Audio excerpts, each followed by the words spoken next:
Wrong building, sweetheart. The food stamps office is down the street. Officer Marcus Kane's words cut through the federal courthouse lobby as Sarah Washington approached the security checkpoint in her professional suit. Sarah pulled out her visitor's pass.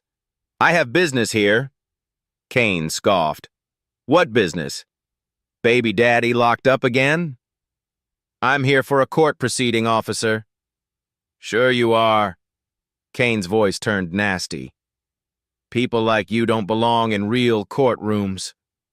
Sarah remained calm. "People like me?" "Don't play dumb." Kane stepped closer, his contempt obvious. "This isn't some ghetto drama show." Before Sarah could respond, Kane's hand cracked across her face. Her visitor's pass scattered to the floor. "Keep your fake papers and get out." Sarah touched her cheek, her eyes locked on Kane's badge. She slowly collected her documents while bystanders stared in shock. "Officer Kane," she said quietly, reading his nameplate. "I won't forget. Have you ever been completely underestimated because of how others saw you?" 2 weeks later, the federal courtroom buzzed with tension as the civil rights lawsuit Washington versus Kane began. Marcus Kane sat at the defendant's table, his lawyer whispering final instructions. This was his chance to control the narrative. Kane took the witness stand with the confidence of a man who'd never faced real consequences. 20 years of getting away with things had taught him that the system would protect him. His lawyer, a sharp-dressed man named Peterson, began the questioning. "Officer Kane, please tell the court what happened on the morning of March 15th. Kane straightened his tie and looked directly at the jury. "I was performing my assigned duties at the courthouse security checkpoint when I observed a suspicious individual attempting to bypass standard protocols." "Can you describe this individual's behavior?" "The defendant was acting aggressively from the moment she approached my station. She refused to follow basic security procedures and became hostile when I attempted to verify her credentials." Sarah sat at the plaintiff's table, representing herself. She made notes but showed no emotion as Kane continued his fabricated version of events. "When I asked to examine her documentation, she became physically aggressive. She advanced toward me in a threatening manner, forcing me to respond according to my defensive training protocols." Peterson nodded sympathetically. "And what did this defensive response entail?" "I was forced to restrain the individual when she became a clear threat to courthouse security. Everything I did was within departmental guidelines for threat assessment and public safety." The prosecutor, a young woman named Martinez who was assisting Sarah's case, objected. "Your Honor, the defendant is characterizing assault as restraint. Sustained. The witness will stick to factual descriptions of his actions." Kane's jaw tightened. "I made minimal physical contact to neutralize what I perceived as an imminent threat to myself and courthouse personnel." "Officer Kane," Peterson continued, "in your 20 years of service, have you ever been accused of inappropriate conduct?" "Never. My record is spotless. I've received commendations for my dedication to public safety and professional conduct. I've protected this courthouse from genuine threats for 2 decades. Kane's voice grew more confident. What happened that day was a textbook example of proper security protocol. The individual was attempting to gain unauthorized access using suspicious documentation. When confronted, she became belligerent and aggressive. Can you elaborate on the suspicious nature of her documentation? The papers appeared hastily prepared, possibly forged. In my experience, genuine court documents have specific security features that were absent from her materials." Sarah's pen stopped moving. She looked up at Kane with an expression of quiet disbelief. Kane continued his performance. "I've seen every type of fake credential imaginable. Drug dealers, gang members, people trying to smuggle contraband into the courthouse. This individual fit the profile perfectly." "What profile is that, Officer Kane?" "Someone with no legitimate business in a federal courthouse attempting to gain access through deception and intimidation." Martinez stood again. "Objection. The witness is making character assumptions without foundation. Overruled. The witness may describe his professional assessment. Kane smiled slightly. My professional assessment was that this individual posed a potential security risk. Her demeanor, her confrontational attitude, and her suspicious documentation all raised red flags. Did you attempt to de-escalate the situation? Absolutely. I repeatedly asked her to comply with standard procedures. I explained courthouse policies calmly and professionally. She refused to cooperate at every turn. Kane was hitting his stride now, embellishing his story with practiced ease. When she began advancing aggressively toward the security station, I had to make a split-second decision to protect myself and others. In your training, how are officers instructed to handle such situations? We're taught to use the minimum force necessary to neutralize a threat. That's exactly what I did. I used a standard defensive technique to create distance and prevent further escalation. Kane's body language radiated confidence. He'd told similar stories before review boards, and they'd always accepted his version of events. Officer Kane, was there any racial motivation in your actions that day? Absolutely not. I treat every person who enters this courthouse with equal professionalism regardless of their background. I've been protecting people of all races and ethnicities for 20 years.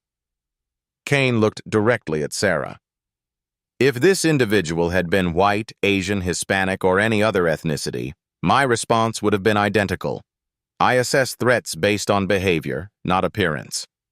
The lie came so easily that Kane almost believed it himself. Furthermore, Kane continued, I believe this lawsuit is nothing more than an attempt to capitalize on current social tensions. The plaintiff is trying to turn a routine security incident into something it wasn't. Martinez objected again, but the judge allowed Kane to finish his thought. I've seen this pattern before. Someone breaks courthouse rules, gets held accountable, then claims discrimination to avoid responsibility. It undermines the real struggles of people who face actual prejudice.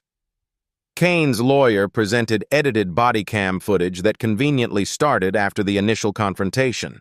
The video showed Sarah appearing to move toward Kane, with the audio carefully edited to remove his provocative comments. This footage clearly shows the plaintiff advancing aggressively, Peterson explained to the jury. Officer Kane's response was measured and appropriate. Two fellow officers, Jenkins and Rodriguez, testified as character witnesses. They praised Kane's professionalism and dedication, describing him as a mentor and role model. Marcus has always treated everyone fairly, Jenkins testified. He's one of the most respectful officers I've ever worked with. Rodriguez nodded in agreement. In all my years working with Officer Kane, I've never witnessed any inappropriate behavior. He goes above and beyond to help people navigate the courthouse system. Kane returned to the stand for redirect examination, his confidence now bordering on arrogance. Officer Kane, how has this false accusation affected you and your family? Kane's voice took on a wounded tone. It's been devastating. My wife and children have had to endure public scrutiny and accusations. My 20-year reputation has been unfairly tarnished by someone seeking a financial windfall. Do you regret your actions that day? I regret that this individual chose to escalate a routine security check into a confrontation. I regret that she's chosen to pursue this frivolous lawsuit instead of taking responsibility for her behavior. Kane looked at the jury with practiced sincerity. I've dedicated my career to protecting people and ensuring courthouse security. I won't apologize for doing my job professionally and effectively. As Kane stepped down from the witness stand, he felt satisfied with his performance. He'd painted Sarah as an aggressive opportunist and himself as a dedicated public servant. His edited video evidence supported his story, and his character witnesses had vouched for his integrity. Kane glanced at Sarah with barely concealed contempt. She was still taking notes, still maintaining that irritating composure. But he was confident that the jury would see through her act. After all, who were they going to believe? A respected law enforcement officer with 20 years of service, or someone who clearly didn't belong in their courtroom. The system had protected Kane before, and he was certain it would protect him again. He had no idea that his carefully constructed lies were about to crumble in ways he never imagined possible. When Sarah Washington rose to take the witness stand, the courtroom fell silent. Her movements were deliberate, graceful, carrying an authority that seemed to fill the space around her.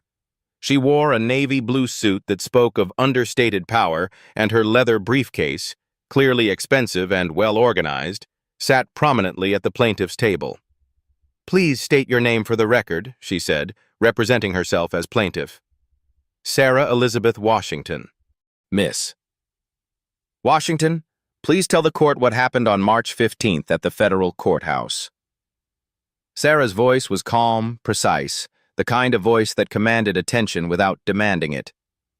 "I arrived at the courthouse at approximately 9:15 a.m. for legitimate business. I approached the security checkpoint with proper identification and a valid visitor's pass." Kane shifted uncomfortably at the defendant's table as Sarah continued. "Officer Kane immediately made assumptions about my presence. Without examining my credentials, he directed me to leave, suggesting I belonged at the welfare office instead." Sarah paused, checking her notes that were meticulously organized in what appeared to be a legal folder with multiple tabs and color-coded sections. "When I attempted to show my visitor's pass, Officer Kane made several derogatory comments about my character and background. He asked if my baby daddy was locked up again and stated that people like me don't belong in real courtrooms." "How did you respond to these comments?" "I remained calm and attempted to explain that I had legitimate business at the courthouse. I did not raise my voice, make any threatening gestures, or behave aggressively in any way." Sarah's composure was remarkable. Even recounting the humiliation, her voice never wavered, her professionalism never cracked. "Then what happened?" "Officer Kane struck me across the face with an open palm. The force was sufficient to leave a visible mark and cause my visitor's pass to fall to the floor." Kane's lawyer, Peterson, objected. "Your Honor, the plaintiff is characterizing a defensive restraint as an assault." Sarah turned slightly toward Peterson, and for just a moment something flickered in her eyes, not anger, but a kind of knowing patience that suggested she'd dealt with men like him before. Sustained. "The witness will describe the physical contact without characterization. Officer Kane made contact with my face using his open palm. The contact was forceful enough to turn my head and cause a stinging sensation that lasted several minutes." Sarah reached into her briefcase and produced a manila folder. "I have medical documentation of the resulting contusion, photographed 3 hours after the incident." The photos were passed to the jury. Clear evidence of bruising on Sarah's left cheek, with the distinct pattern of finger marks visible. "Miss Washington, what did you do after this physical contact occurred?" "I collected my documents from the floor and read Officer Kane's name tag aloud to ensure I had his correct identification. I then left the courthouse and immediately sought medical attention for documentation purposes." Peterson stood for cross-examination, clearly expecting to rattle this pro se plaintiff. "Miss Washington, isn't it true that you were attempting to gain unauthorized access to restricted courthouse areas?" "No. I had a valid visitor's pass for the specific proceedings I intended to observe." "And what proceedings were those?" Sarah glanced at her expensive watch, a subtle movement that somehow conveyed both punctuality and authority. "I was there to observe police reform hearings as an interested citizen." "An interested citizen? What qualifies your interest in police reform?" Something almost resembling a smile crossed Sarah's face. "I have extensive experience with police accountability measures and departmental oversight protocols." Peterson pressed on, unaware he was walking into a trap. "What kind of experience could you possibly have with police oversight?" "I've studied various reform implementation strategies and have particular familiarity with Officer Kane's service record and approach to community relations." Kane leaned forward, whispering urgently to Peterson. How could this woman know about his service record? Miss Washington, are you suggesting you researched Officer Kane before this incident? I'm saying I'm quite familiar with patterns of misconduct and the institutional failures that enable them. Sarah's legal knowledge was becoming increasingly apparent. She objected to several of Peterson's questions with precise citations of procedural rules, demonstrating an understanding of courtroom protocol that seemed far beyond what a typical plaintiff would possess. Objection, Your Honor. Counsel is asking compound questions and assuming facts not in evidence.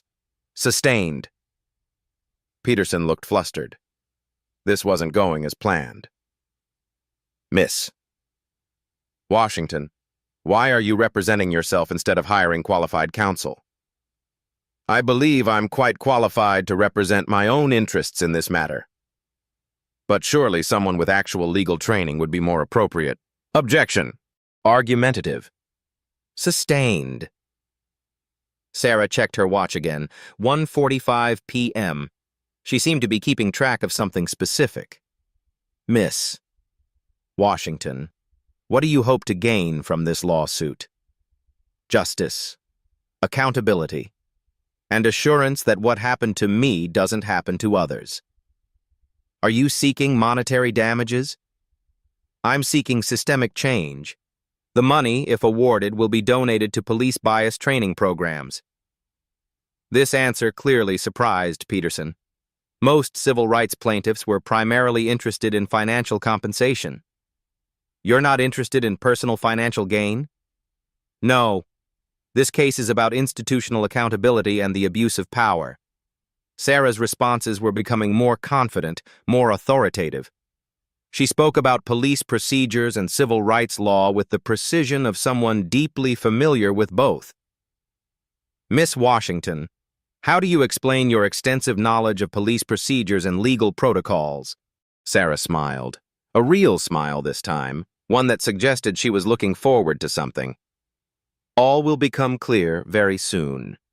She checked her watch once more. 1:52 p.m. In fact, I have a very important appointment at 2 p.m. that may provide additional context for these proceedings. The judge looked puzzled. Miss Washington, are you requesting a recess? Not requesting, Your Honor, but I believe the court may find it beneficial when my 2 p.m. appointment arrives. Kane was growing increasingly agitated. Something about Sarah's confidence, her legal knowledge, her mysterious references to his service record, none of it made sense. Miss Washington, Peterson continued, isn't it true that you're simply an activist seeking to profit from false allegations of racism? Sarah's composure never broke, but her voice carried a new edge of authority. Counselor, I think you'll find that assumption to be poorly informed.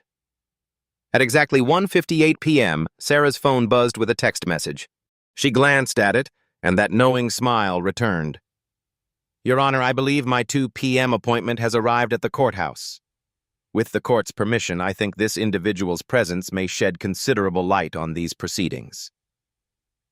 The courtroom stirred with curiosity. Kane shifted nervously, sensing that something was about to go very wrong for him, but having no idea what.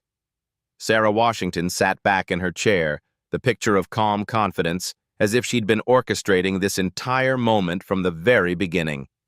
The evening before the court hearing, Sarah Washington had found Sarah Washington in her home office, surrounded by the quiet symbols of a life dedicated to justice. The walls told a story that Marcus Kane could never have imagined.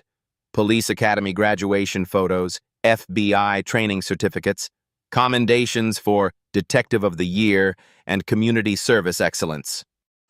A law degree from Howard University hung prominently beside photos of Sarah in various police uniforms spanning 20 years of service. But tonight, Sarah's attention was focused on a thick manila folder labeled Kane, Marcus, Personnel Review. 15 misconduct complaints spread across her desk like evidence at a crime scene. 8 of them had been dismissed without proper investigation, buried under procedural technicalities and institutional protection. Another pattern of abuse, Sarah murmured, reviewing case files that showed Kane consistently targeting people of color for additional screening that somehow never identified actual threats. Her laptop displayed a video call with Police Commissioner Reynolds, who was reviewing final preparations for tomorrow's announcement. "The timing is perfect, Sarah," Reynolds said through the screen. "The swearing-in ceremony at 2 p.m. will send a clear message about our commitment to accountability and reform." Sarah nodded, her mind already focused on the complex choreography of tomorrow's events. Kane has no idea what's coming. His arrogance will be his downfall. The office door opened and Sarah's 17-year-old daughter Maya entered with a concerned expression. She'd seen the courthouse incident video on social media, along with thousands of others who'd shared and commented on the injustice. "Mom, why are you suing that cop yourself? Why not just hire a lawyer and move on?" Sarah looked up from her files, seeing in her daughter's face the same questions that would soon be answered in the most dramatic way possible. Because sometimes, baby girl, justice requires more than just winning a case. Sometimes it requires changing the entire system. Maya sat on the edge of the desk, careful not to disturb the organized evidence. "But it's dangerous, right? Going up against the police when you're..." She gestured at her own brown skin. "When I'm black?" Sarah smiled. "Maya, tomorrow you're going to learn something important about power. Real power doesn't come from the uniform or the badge. It comes from competence, integrity, and the courage to use both when it matters most." Sarah's phone rang. The caller ID showed Chief Johnson, retired, her mentor from her early days in law enforcement, the man who'd guided her rise through the ranks when others doubted a black woman could lead. "Tomorrow's the day, Sarah." Chief Johnson's gravelly voice carried both pride and concern. "You sure you're ready for this?" "I've been ready for 20 years, Chief." Kane represents everything wrong with police culture. The assumption that badge equals immunity, that certain people don't deserve respect or dignity. "And when you reveal who you are," Sarah's voice hardened with determination, "then Kane learns that the woman he thought he could humiliate with impunity is about to become his commanding officer." Chief Johnson chuckled. "I almost feel sorry for him." Almost. After the call, Sarah returned to her preparation ritual. She practiced her closing arguments while organizing evidence files with the precision of someone who'd built cases that ended careers.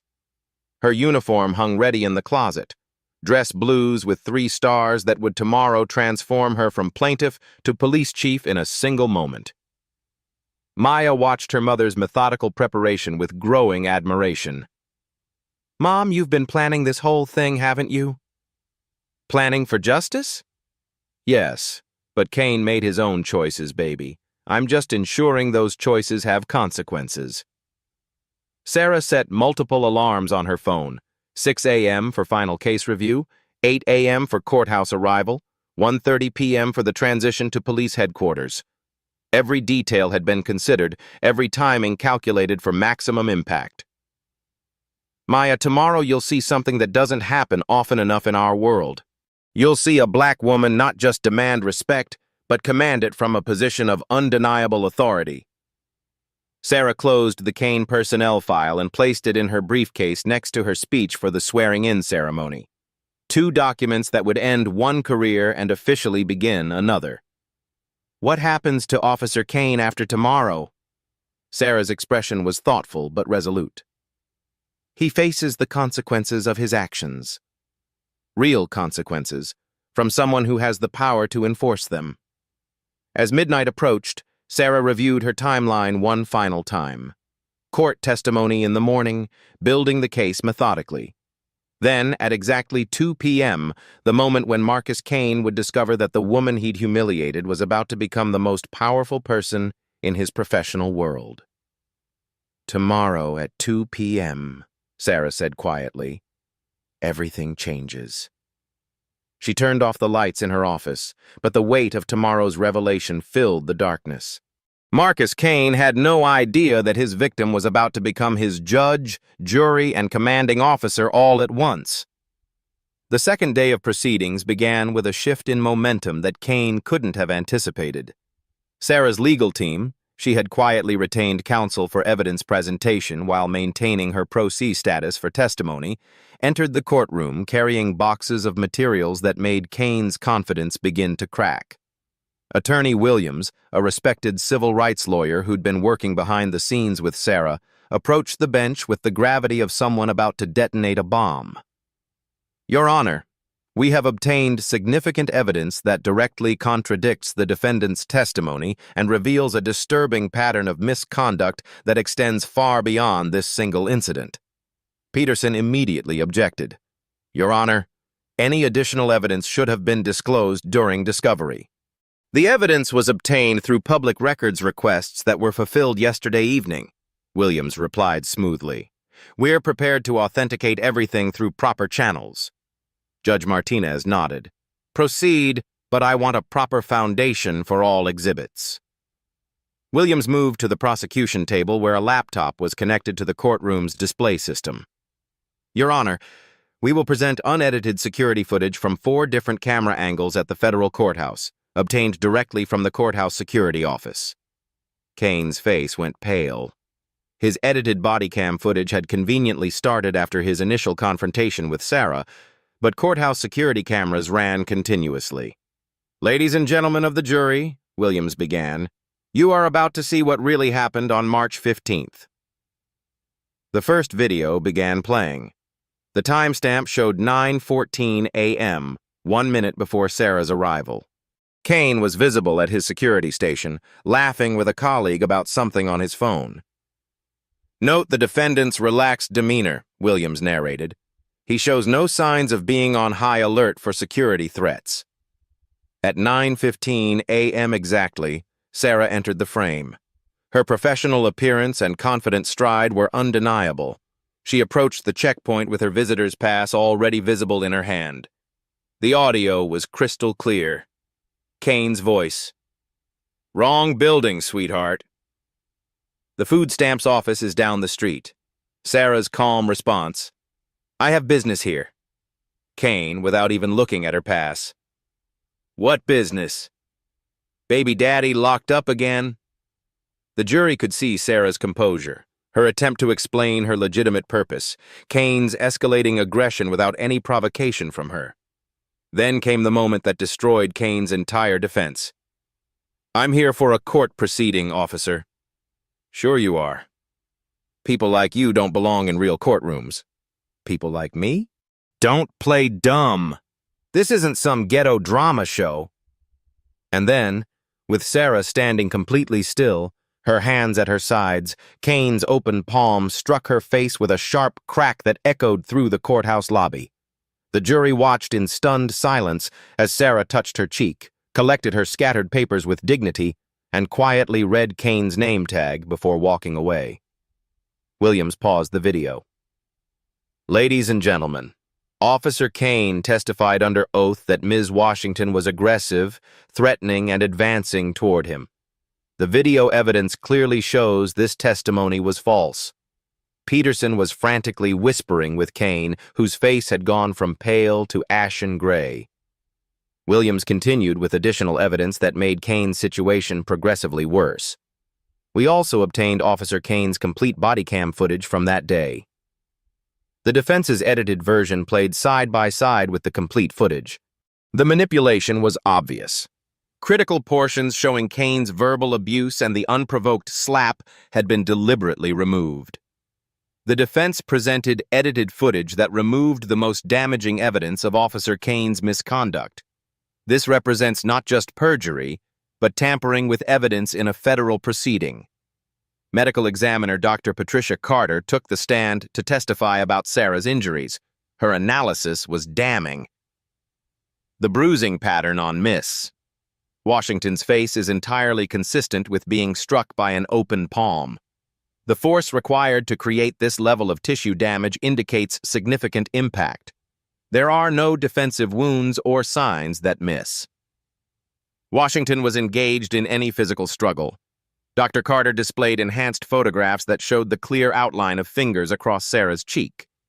This injury pattern is impossible to fake and completely contradicts any claim of mutual combat or defensive action. But Williams wasn't finished. The next witness was Janet Morrison, the court clerk who'd worked at the courthouse for 15 years. Miss Morrison, did you witness the incident between Officer Kane and Ms. Washington? I saw the whole thing. I was coming back from lunch and heard Officer Kane making those awful comments. That poor woman never did anything wrong. In your 15 years working here, have you observed similar incidents involving Officer Kane? Peterson objected, but the judge allowed the testimony as relevant to pattern evidence. Oh yes, Kane's been doing this for years, always picking on black folks, Hispanic folks, anyone he thinks doesn't belong. We've complained to his supervisors multiple times, but nothing ever happens. Morrison's testimony opened the floodgates. She identified 12 similar incidents over the past 18 months where Kane had screened people of color for additional security checks that never identified actual threats. He calls it keeping the riffraff out, but we all know what he really means. Williams presented Kane's radio chatter from that day, obtained through public records. Kane's voice was clearly audible, describing Sarah to his colleagues. Another welfare queen trying to game the system. Handled it appropriately. The final piece of evidence was a technical analysis of Kane's body cam. Digital forensics expert Robert Kim testified that the footage had been deliberately edited, with specific time segments removed and the file timestamps altered. This level of editing requires technical knowledge and intent to deceive. The missing segments were precisely those that would have shown Officer Kane's initial verbal abuse and the physical assault.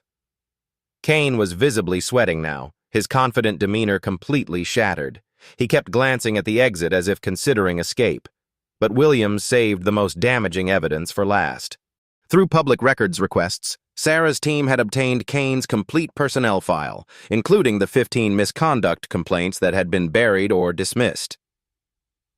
Officer Kane has a documented history of targeting people of color for harassment disguised as security protocols. In every case, his threat assessments proved to be based on racial bias rather than actual security concerns. The pattern was undeniable. Kane consistently escalated encounters with black and Hispanic courthouse visitors while treating white visitors with routine professionalism. Internal emails showed his supervisors were aware of complaints but chose to ignore them. One email from Kane's lieutenant read, Kane's methods are questionable but effective at keeping certain elements away from the courthouse. Sometimes you have to bend the rules to maintain order. Peterson attempted damage control during cross-examination, but the evidence was overwhelming. Kane's credibility was destroyed, his pattern of abuse exposed, and his support system revealed as complicit in covering up his misconduct. Sarah sat at the plaintiff's table, checking her watch. 1:45 p.m. Her expression remained calm, but there was something in her eyes now, a quiet satisfaction of someone watching a carefully constructed plan come to fruition. The evidence phase had accomplished exactly what she'd intended. Kane wasn't just exposed as a liar and an abuser, he was revealed as part of a systemic problem that had been allowed to fester for years. In 15 minutes, the final piece of Sarah's strategy would fall into place, and Marcus Kane would learn just how catastrophically he had misjudged the woman he'd thought he could humiliate with impunity. At exactly 2 p.m., the courtroom doors opened with an authority that made everyone turn.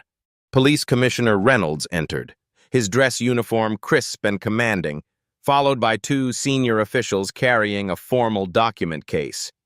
The atmosphere in the room shifted instantly from legal proceedings to something far more significant. Judge Martinez looked puzzled.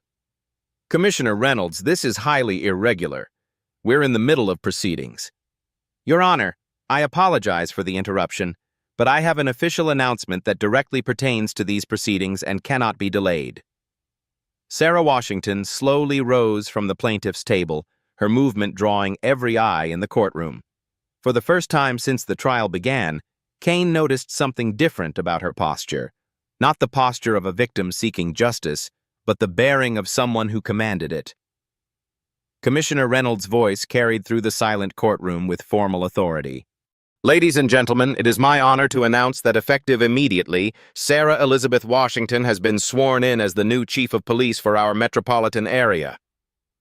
The words hit the courtroom like a physical force. Gasps erupted from the gallery. The jury members' eyes widened in shock. Peterson's mouth fell open. But Kane's reaction was the most dramatic. His face drained of all color as reality crashed down on him like a collapsing building. Sarah reached for her blazer and removed it with deliberate precision. Underneath was her dress uniform, midnight blue with polished silver buttons and 3 stars gleaming on each shoulder.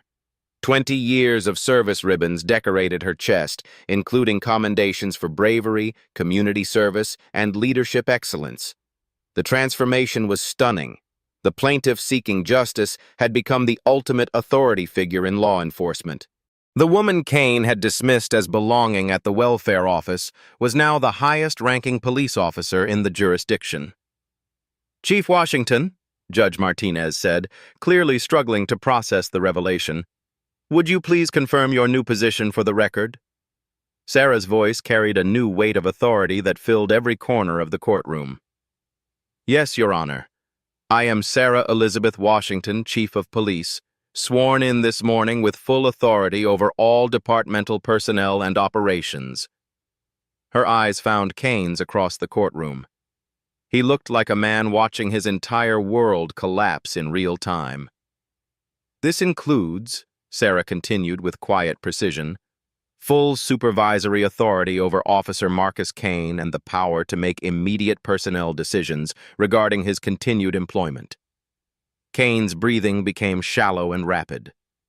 The woman he had slapped, humiliated, and dismissed as unworthy of basic human respect was now his commanding officer. Every racist assumption, every degrading comment, every moment of abuse had been directed at the person who would now determine his professional fate. Commissioner Reynolds stepped forward. Chief Washington's first official act was to request a comprehensive review of all pending misconduct cases, with particular attention to patterns of discriminatory behavior. Sarah's briefcase, which had seemed impressive before, now revealed its true significance. She opened it to reveal not just legal documents, but official police files, policy manuals, and reform implementation plans. This wasn't the preparation of a plaintiff. This was the strategic planning of a new chief executive. "Your Honor," Sarah said, "I believe this information provides important context for understanding why Officer Kane's behavior represents not just individual misconduct, but a systemic failure that I have been brought in to address." Peterson, still reeling from the revelation, attempted to salvage something from the wreckage. "Your Honor, this is clearly a conflict of interest.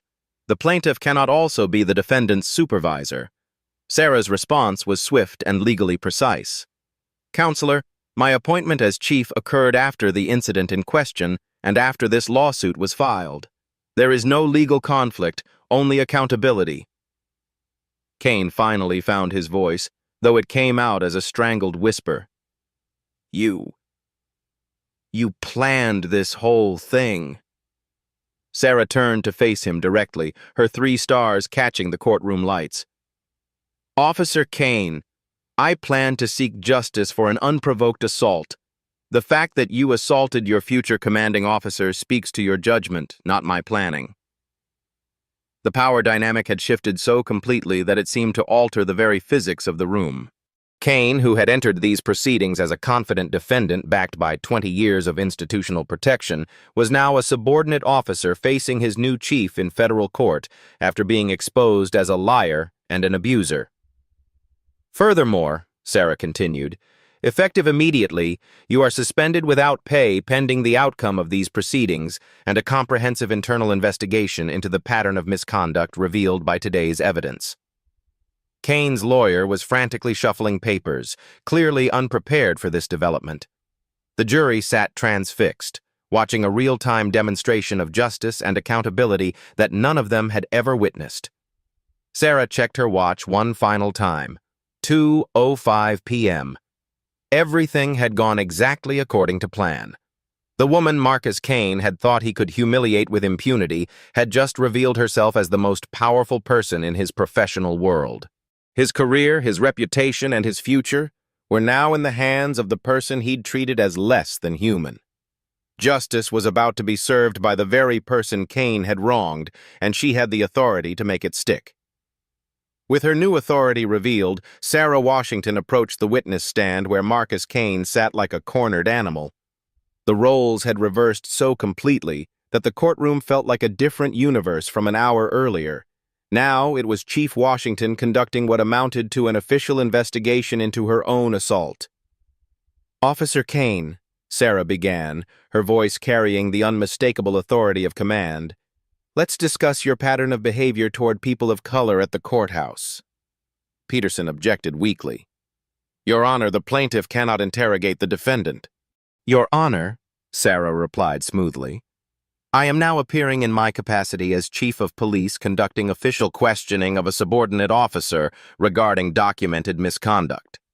This is within my administrative authority." Judge Martinez, still processing the unprecedented situation, allowed the questioning to continue. Sarah opened a thick file that Kane now recognized with growing horror, his complete personnel record. "Officer Kane, in your 20-year career, how many misconduct complaints have been filed against you?" Kane's voice was barely audible. I don't recall the exact number. Let me refresh your memory. 15 formal complaints, all involving allegations of discriminatory treatment toward minorities. Would you like me to read them aloud?" Kane's hands trembled as Sarah methodically reviewed each incident. The pattern was undeniable and damning. March 2019. Maria Gonzalez, a federal attorney, filed a complaint after you demanded to see her real identification, claiming her bar card was suspicious. July 2020. Doctor. James Mitchell, an African-American federal judge, reported that you questioned his right to enter the courthouse through the main entrance. October 2022. Professor Angela Davis, a constitutional law expert testifying in a federal case, was subjected to a cavity search based on your suspicion that she was smuggling contraband. With each case, Kane sank deeper into his chair. These weren't isolated incidents. They formed a clear pattern of racial profiling that had been systematically ignored by his supervisors. "Officer Kane, in 20 years of service, have you ever filed a misconduct report against a white person for suspicious behavior at the courthouse?" The question hung in the air like an executioner's blade. Kane's silence was answer enough. Sarah continued her methodical destruction of Kane's defense. "Let's examine the financial cost of your behavior. The city has paid $2.3 million in settlements for civil rights violations connected to your actions. Were you aware of this figure?" "No, ma'am," Kane whispered. "Of course not." "Because your supervisors deliberately kept this information from public view to protect your career and their own reputations." Sarah presented email chains that revealed the depth of institutional complicity. Kane's lieutenant had written, "Kane's methods keep the undesirables away."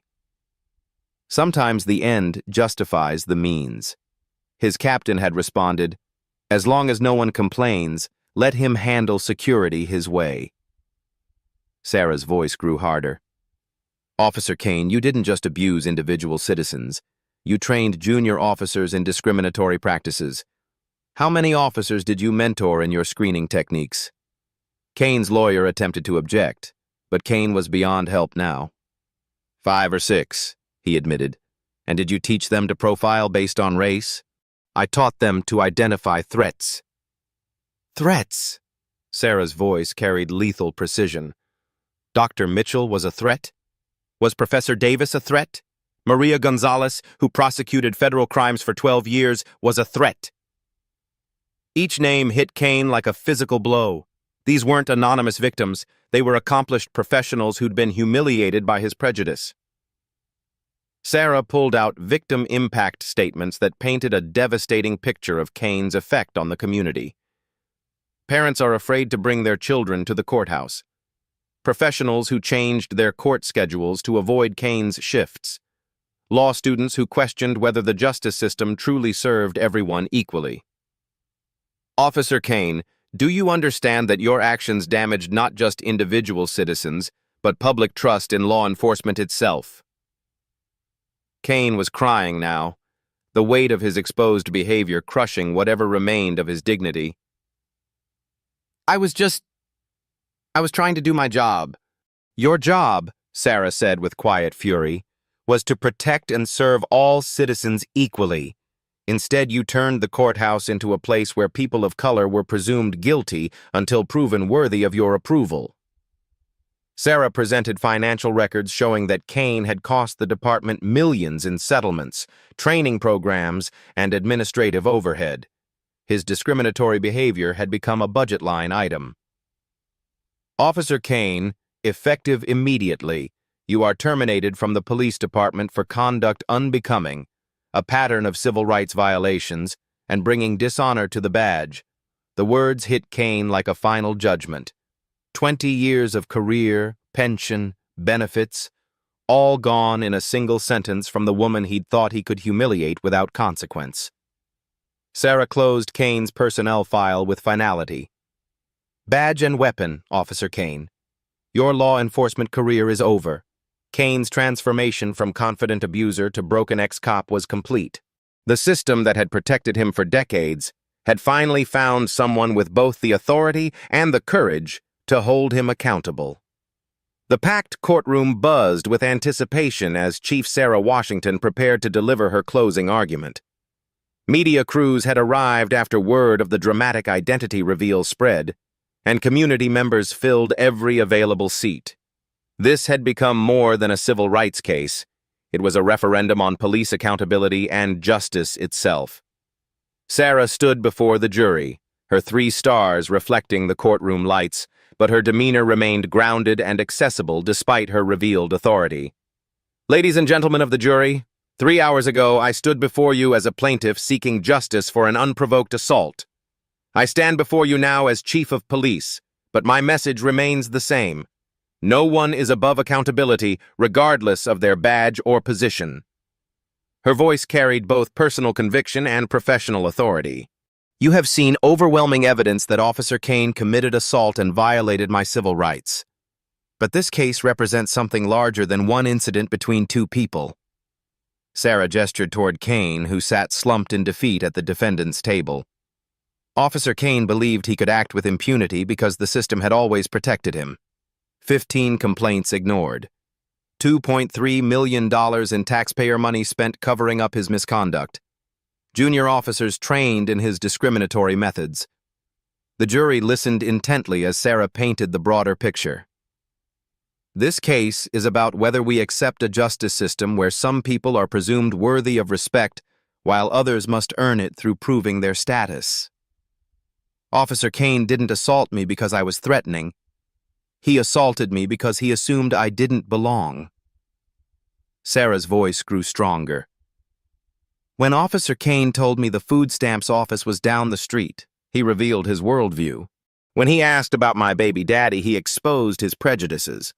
When he struck me for showing legitimate identification, he demonstrated that to him I wasn't deserving of basic human dignity. She moved closer to the jury box. The defense wants you to believe this was a misunderstanding, that Officer Kane was just doing his job.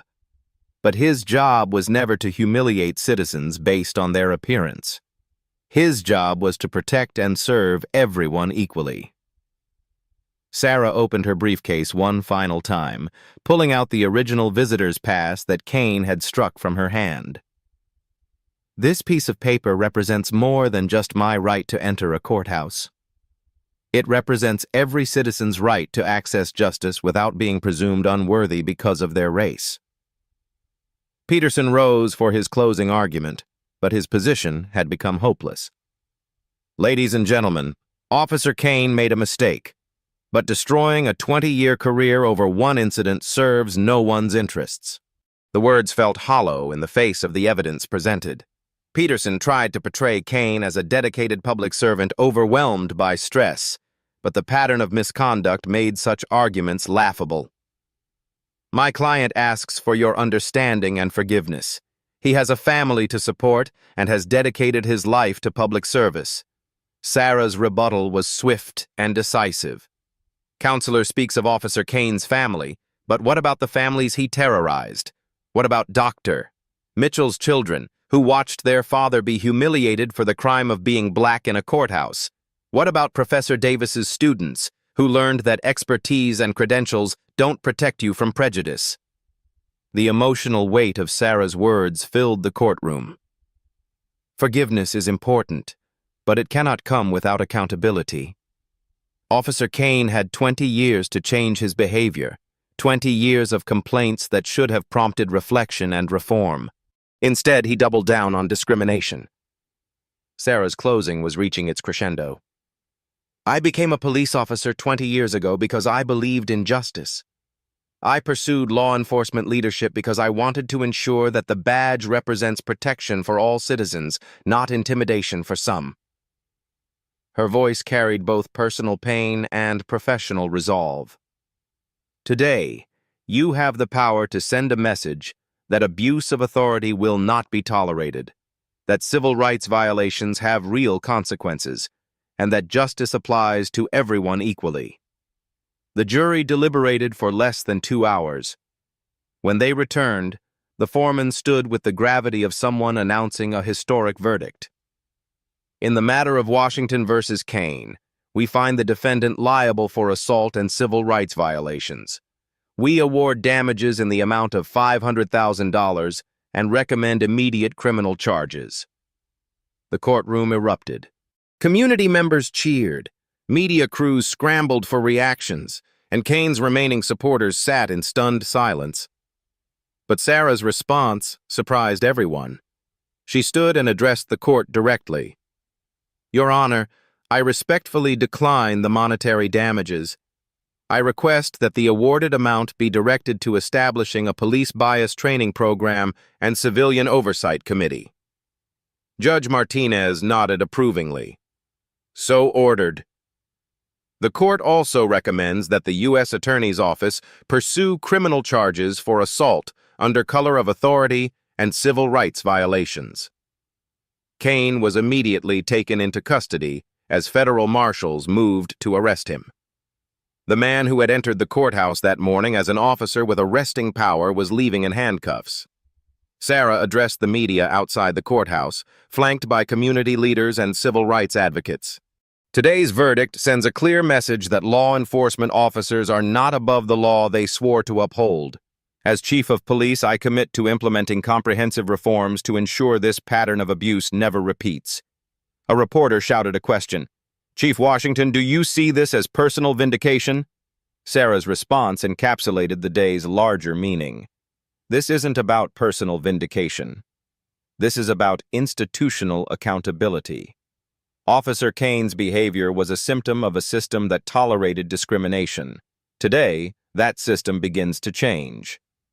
The crowd's applause echoed through the courthouse plaza as Sarah Washington, no longer just a victim seeking justice, but a leader with the power to enforce it, outlined her vision for police reform and community healing. Marcus Kane's reign of terror was over, and a new era of accountability had begun. 6 months after the courthouse steps echoed with applause for justice served, the transformation was remarkable. Marcus Kane was serving an 18-month federal sentence for assault under color of authority and civil rights violations. His pension had been revoked, his law enforcement certification permanently stripped.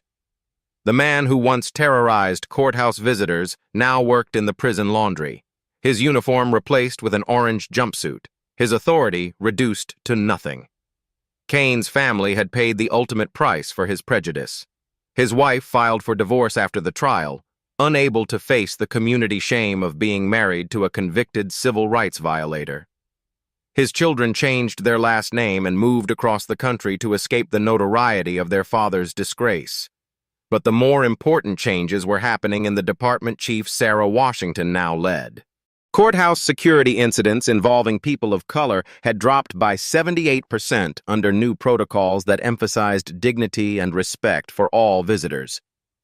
The bias training program funded by Kane's lawsuit settlement had become a model copied by police departments nationwide. Sarah stood before the latest police academy graduating class, looking out at the most diverse group of recruits in the department's history. 40% were women, 60% were people of color, and all had been selected based on character, intelligence, and commitment to constitutional policing. Officers, Sarah addressed the graduates, you wear a badge that represents the highest ideals of public service. It does not grant you authority over people, it grants you authority to serve people. The transformation extended beyond individual officers to systemic change. Sarah had implemented civilian oversight committees, mandatory body cameras with third-party storage, and a zero-tolerance policy for discriminatory behavior. 3 supervisors who had enabled Kane's misconduct were terminated, sending a clear message that institutional cover-ups would no longer be tolerated. The $500,000 settlement had funded not just training programs, but also community healing initiatives. Former victims of police misconduct now participated in dialogue sessions with officers, building bridges between law enforcement and the communities they served. Maya Washington watched her mother's swearing-in ceremony with pride that extended beyond familial admiration. She was witnessing history, not just the rise of the first black female police chief in their city, but the emergence of a leader who proved that justice delayed doesn't have to mean justice denied. Sarah's story had become a symbol of hope shared millions of times across social media. The original courthouse video, now viewed with full context, served as a powerful reminder that appearances can be deceiving and that everyone deserves dignity regardless of assumptions about their status. Speaking at a national police reform conference, Sarah reflected on the journey from victim to victor to visionary. Change doesn't happen because we hope for it. Change happens because we demand it, fight for it, and refuse to accept that this is just how things are. The audience of police chiefs, community leaders, and civil rights advocates gave her a standing ovation that lasted 5 minutes. Justice isn't just about punishment, Sarah concluded. It's about progress. It's about ensuring that what happened to me never happens to anyone else. If this story inspired you, please share it with others who need to see that justice is possible, even when the odds seem impossible. Like this video if you believe in accountability, subscribe to our channel for more stories of courage overcoming corruption, and hit the notification bell so you never miss when ordinary people do extraordinary things. Comment below. Have you ever been underestimated because of how others saw you? How did you prove them wrong? Next week, we'll bring you another incredible story. Judge dismisses black student's case until she reveals she's Harvard Law Review editor. You won't want to miss how this brilliant young woman turned the tables on a system that tried to silence her voice. Remember, justice may be slow, but it's worth fighting for. Stay strong, stay hopeful, and never let anyone convince you that you don't belong where you have every right to be. Reality isn't always easy to hear, but that's exactly why we tell it. At Black Voices Uncut, we go beyond the surface, showing what others won't. If you value unfiltered truth, hit like, comment your perspective, and subscribe. Every voice matters, and every truth deserves to be heard.